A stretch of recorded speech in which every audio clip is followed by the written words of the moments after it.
My gut was telling me from the very beginning when I walked in the hotel that something was off. I called my coworker and said, "Hey, I think something really bad has happened and I don't know what to do." And The consequences of drinking Four Cosmos is a hangover. The consequences of having Four Cosmos is not having a security guard get access to your room, acting as a maintenance man to fix a fan, and raping you while you're unable to consent. What did they do? What are they doing to make sure that this doesn't happen to people? Because when you are a business and your whole soul of income is inviting strangers to stay the night on your premises, you have to keep them safe. Every minute of every day, a life is changed forever. Regular people like you and me, going into work, heading home on the bus, grabbing a drink with a friend after work, find themselves in unexpected and life-altering situations. This is the story of one of those people. From the Chicagoland law firm of Selby, Shostak & Pritchard, this is Beating Goliath, a plaintiff's pursuit of justice. I'm your host, Marcy Mangan. Case number 2, part 1, Karla Gress. In October of 2013, 49-year-old businesswoman and mother of 3, Karla Gress, was traveling to the Chicago area on business for her job as a medical transcription software trainer. Karla, who is from the Dallas, Texas area, booked a room at the Holiday Inn Northshore in the suburb of Skokie, Illinois. One evening after work, Karla returned to the hotel and stopped at the restaurant on site to grab a drink and a bite to eat while she wrapped up paperwork. Sometime after 9 p.m., Karla paid her tab and returned to her room. That's when her nightmare began. Karla was sexually assaulted that evening by the hotel's on-duty security guard. This is the story of Karla's pursuit of justice against the hotel that should have protected her and other guests from harm. Karla Gress grew up in the small town of Springville, Missouri. She moved to Kansas City as an adult, where she met her future husband, Dean, on a blind date. I invited him to a hockey game. I worked with his friend's best friend. That blind date ended up being their last first date ever, and the couple eventually got married, had 3 children, and moved to Texas in 2012. We were living in a very small town in Missouri, like population 500. Our school was graduating around 35 students a year. So it was very rural and very small. And we just wanted something more for the kids, more opportunities and stuff like that. So Karla and Dean, who have been together for more than 3 decades now, chose to live in Texas because of the warm weather and the fresh start it offered their family. Since they both worked from home, the move also offered them the opportunity to focus more on their hobbies and stretch their creative muscles. we like to work on the house a lot. We're very artsy kind of construction kind of people. I have a little antique booth, like a DIY supply warehouse booth in a store in McKinney, Texas. And I do that just for fun. Over the course of their relationship, Karla and Dean realized they had more than just a shared interest in artistic things. They also had a shared passion for traveling. I've been traveling since I was 18. I remember me and my girlfriend just out of the blue got a ticket and went to Cancun for a week. I'd never been on a plane. So I've been traveling for a long time. Dean and I, we like to travel. We used to travel a lot until this happened. Karla enjoyed traveling so much that she ended up taking a quote-unquote dream job as a senior application consultant with a nationally recognized transcription company that allowed her to travel 100% of the time.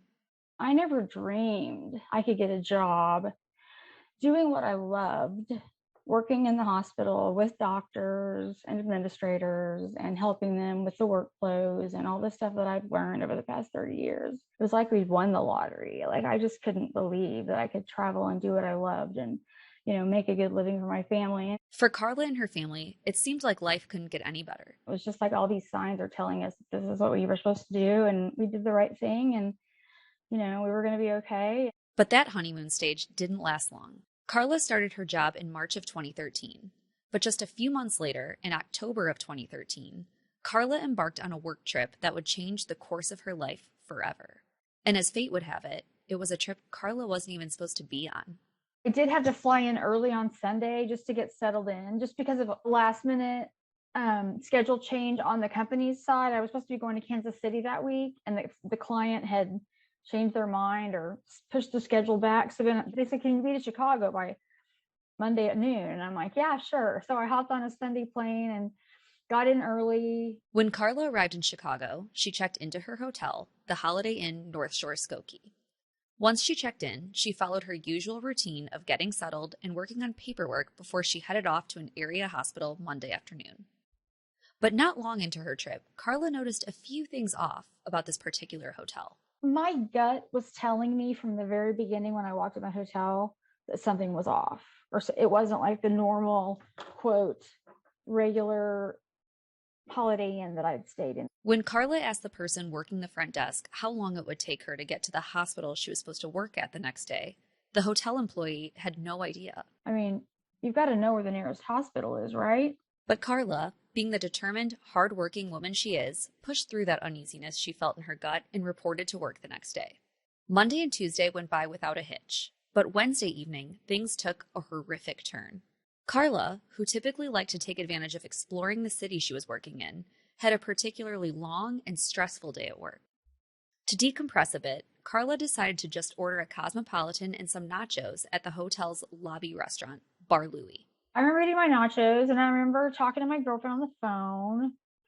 And then at some point, there's nothing there. The next thing Karla remembers is waking up the following morning knowing something horrible had happened. I was literally sore from head to toe.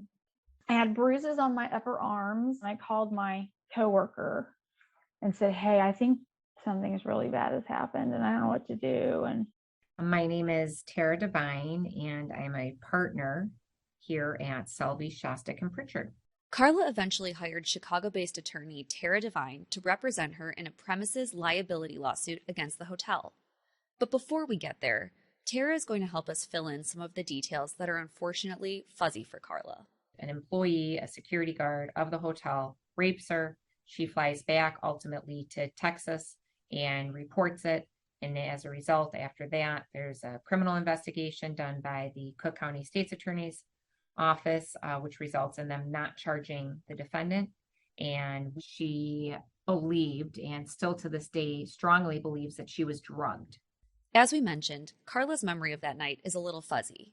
After waking up with a pit in her stomach, Karla powered through the workday and then flew home to Texas that evening and reported the rape to local authorities. I was driving and there was no cars. And I thought to myself, I'm like, you know what? If I drive my car off one of these bridges, I'll never have to tell anybody this. And it'll just be over and my kids will think it was an accident. Nobody will ever know. And at some point, I reached back out to Rape Crisis. It was like halfway back this whole way. And they, thank goodness, got me in touch. She goes, what's the nearest hospital near you? Go there, we'll have an officer waiting for you. And after then, it all just started unfolding. The report resulted in a criminal investigation by the Cook County State's Attorney. As you will learn, the case against the hotel's security guard didn't stand up for a number of reasons that still anger Karla and her attorneys. One issue with the case was Karla's inconsistent memory from the evening of the attack. Karla maintains she had 1, maybe 2 Cosmos on the evening of the attack, but a receipt from the bar that was uncovered during the investigation showed 4 Cosmos were purchased. On top of that, Karla was on a number of medications. Nevertheless, attorney Tara Devine maintains the assault never should have happened. It doesn't matter if he put something in your Cosmos or not, or if you drank all 4, which we have. Let's go with the evidence we do have. We have a receipt that says you drank 4 Cosmos. At the end of the day, a working woman, any woman for that matter, is allowed to go back to your hotel. You are allowed to overserve yourself at the hotel, bar, and or restaurant, right?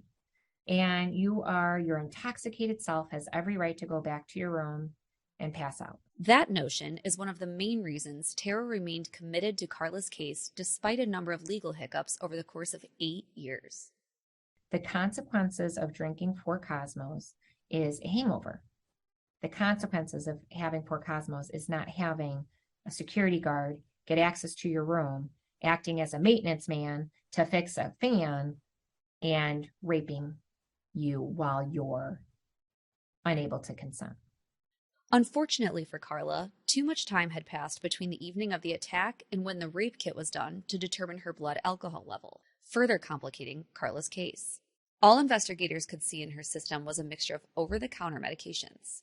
But luckily, one huge piece of evidence was quickly discovered on Karla's phone. Attorney Jackie Kurth, who Tara brought on to assist her with the case, explains how it was eventually revealed that the hotel's on-duty security guard was to blame for the assault. We had photographs on her phone which showed a torso of an African-American male wearing a badge. And that was really all that was in the photo, was this badge. And then we also had a few missed calls on her phone. She didn't remember calling anybody or receiving any calls from anybody. So very quickly, they were able to match the description of this African-American male who was a security guard in the middle of the night with this badge, in addition to matching the phone number of the missed call in her phone to this person. For Karla, discovering the photo that ultimately identified her assailant was chilling. But it was just it's like a threat, like don't tell anybody, or my kids were on there, my family was on there, where I lived was on there. It was all on my phone. And I don't know how he had access to it or how long he had it or what he did with it or any of that.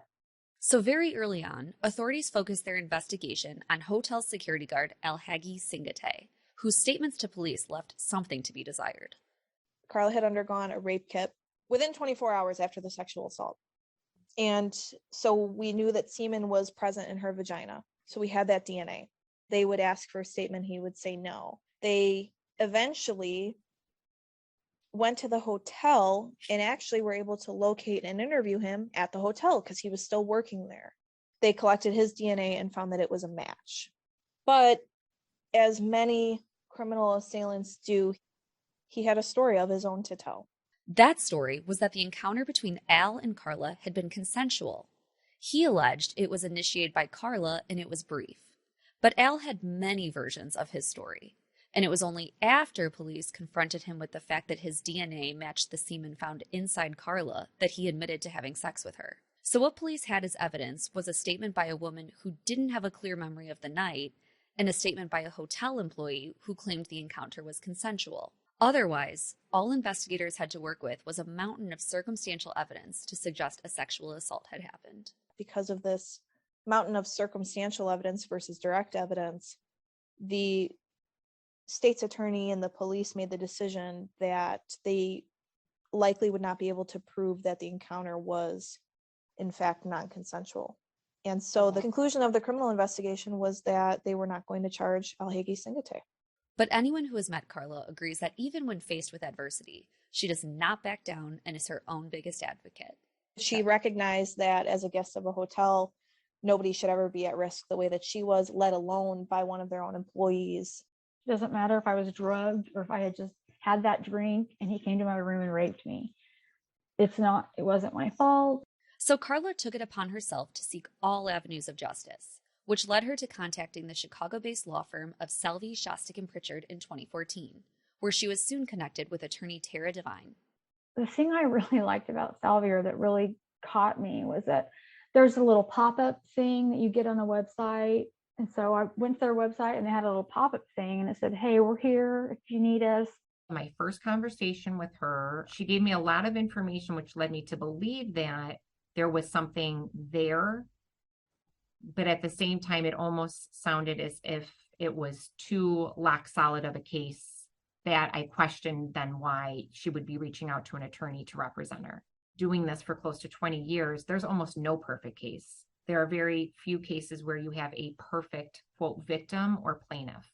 As Tara explains, in civil cases, attorneys do not have subpoena power, meaning they can't obtain certain records until a lawsuit is filed.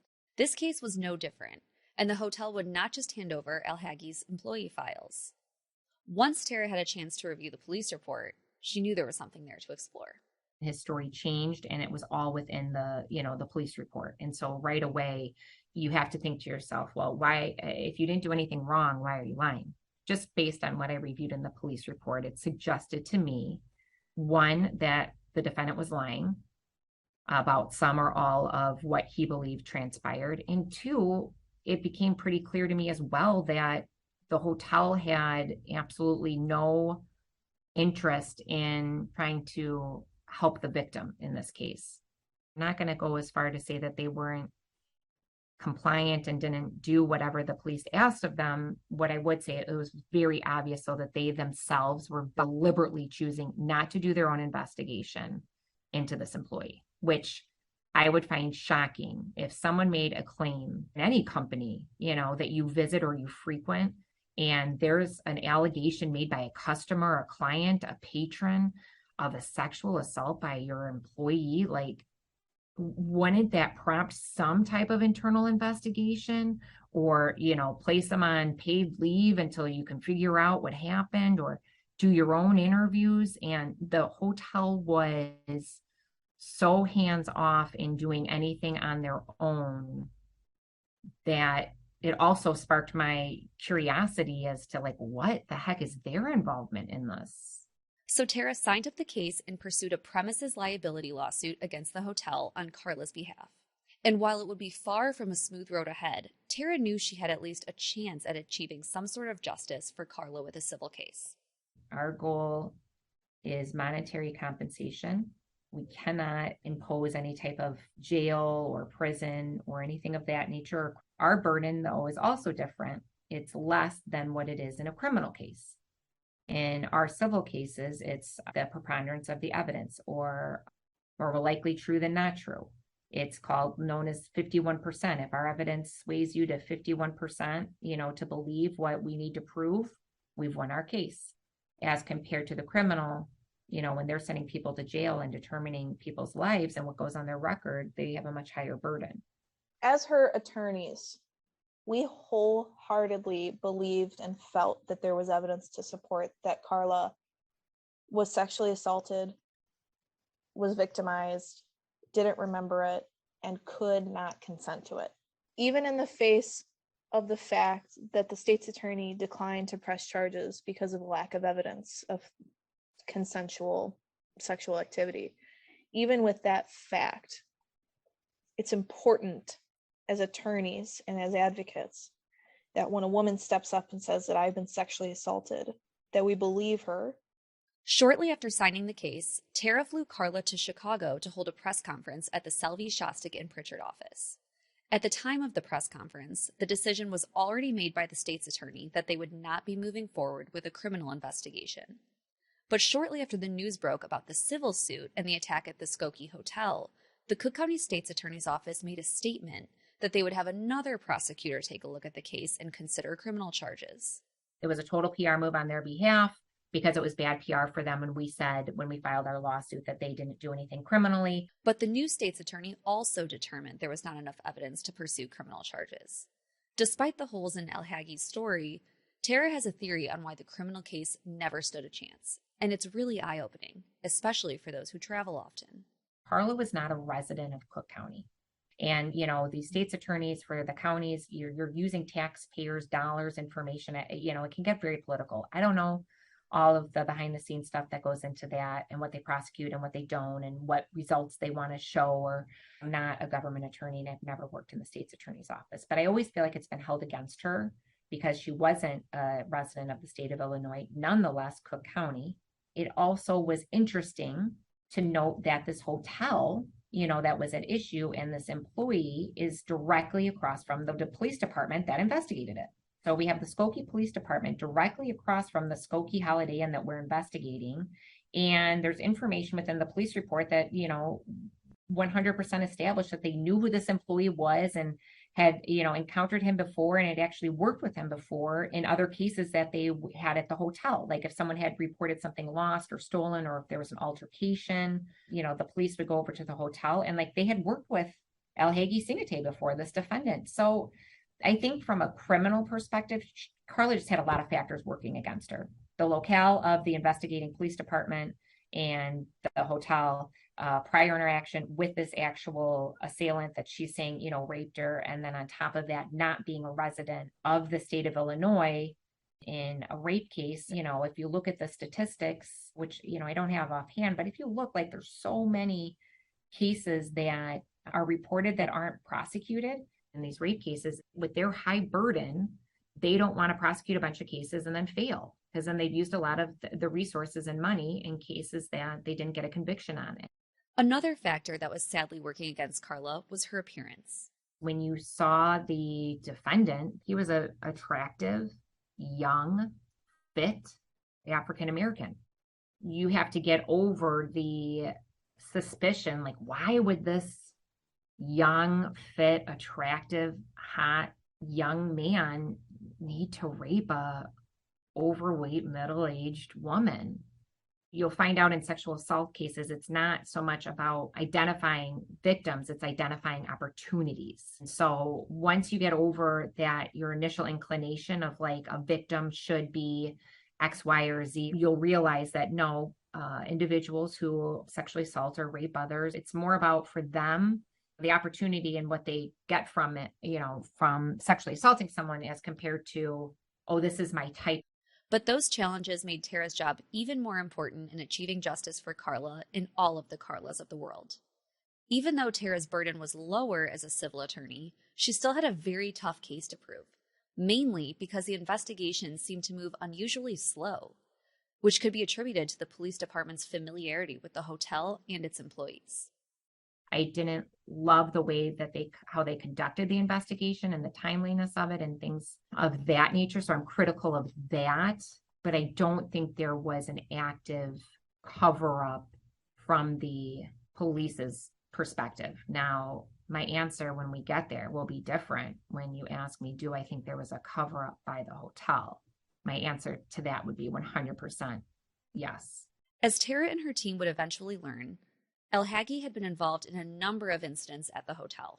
There were years of instances where Al Singate took the hotel van, off premises without permission, got a parking ticket. They don't fire the guy. There's times where he is found with stolen guest possessions in his locker. They don't fire the guy. There's times where he gets into a physical altercation with a male hotel guest. They don't fire him. There's complaints after the sexual assault that he's following female guests to their room and making them feel uncomfortable. They don't fire him. Al Singate is no longer employed, but remained employed for some time after this case was filed. He was not terminated because of this. By the way, at the very least, he admitted to having sex with a guest, at the very least. And then, even with that, he didn't get fired. And then we file this lawsuit and the police are investigating him. And then there's a rape kit and all of these things done. He still doesn't get fired. He's ultimately fired. Well, there's a dispute about why he was ultimately fired, but he's ultimately found with a stolen laptop in his backpack. We ultimately found out that he was in a serious relationship with the managing of housekeeping. And then when you put this all together and who had access to keys and getting into rooms, and it was like letting the fox into the hen house. Karla's attorneys later learned that an incident report Karla filed with the hotel shortly after the attack was given to none other than the housekeeping manager, Al's girlfriend, rather than the general manager of the hotel. When eventually asked if he had seen the incident report, the general manager initially said he did, but later he said he had never seen it before. As the investigation drew on, the hotel, which is still in operation by the way, became more and more suspicious. There was no oversight, no supervision, no reprimand, no nothing. The fact that the hotel was negligently operated and provided Singate with an opportunity to prey on guests was the basis for Selvie Shostak and Pritchard's lawsuit against the hotel. What did they do? What are they doing to make sure that this doesn't happen to people? Because when you are a business and your whole soul of income is inviting strangers to stay the night on your premises, you have to keep them safe. He was a night employee who essentially would do all the things that nobody else wanted to do, like drive shuttles in the middle of the night to the airport and unclog toilets and respond to guest calls in the middle of the night. And in our opinion, that's how he was allowed to be kept around, is because he was just somebody that did what he wanted to do. He operated under this environment where he could do whatever he wanted. And nobody from the hotel knew about it because they weren't there on the premises supervising him. In the next episode of Beating Goliath, Karla finally has her advocates at Selvie Shostak and Pritchard on her side, and things seem to be moving in the right direction. But her battle is far from over. We filed amended complaint after amended complaint after amended complaint. I did everything we possibly could to try to appease the judge in setting forth facts that would show why the hotel would be responsible for this.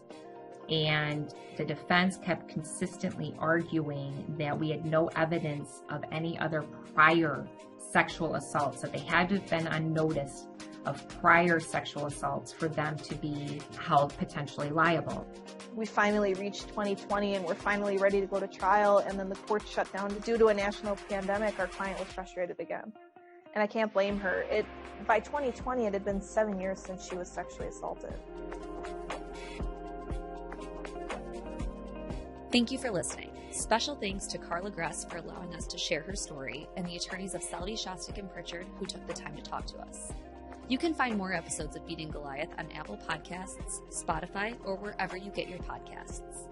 To learn more about this case and our firm, head to seldylaw.com/podcast. Until next time.